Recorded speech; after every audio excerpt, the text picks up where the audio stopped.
காட்டுன்ற எண்ணம் உனக்கு வரும். சொந்த அக்காவே நீங்க நல்லா இருக்கவே மாட்டேன்னு சொல்லிருச்சுல, அந்த அக்கா முன்னாடி நீங்க வாழ்ந்து காட்டணுங்க. நீ பெரிய அள வரணும். மளிகை கடையை சூப்பர் மார்க்கெட்டா மாத்தணும். சிவகங்கை முழுக்க நிறைய பிரான்ச்சஸ் தொடங்கும். யாரெல்லாம் உன்னை கேவலமா பேசினாங்களோ அவங்க முன்னாடி நீ தலை நிமிர்ந்து வாழ்ந்து காட்டணும்.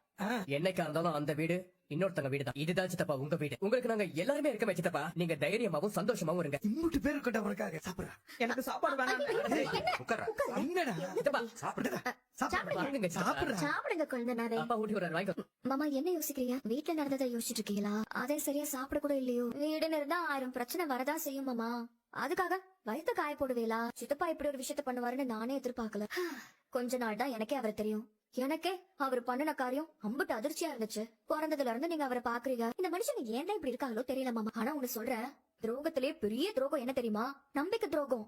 அது பண்றதுக்கு இந்த மனுஷங்களுக்கு எப்படிதான்மா? என்னமோ சொற்பொழி வாத்திட்டு இருந்தல ஆத்து. இல்ல மாமா, அது வேற யார்கிட்டயே பேச வேண்டிய டைலாக மனப்பாடம் பண்ணி வச்சுட்டு வந்து என்கிட்ட பேசிட்டு இருக்கியா?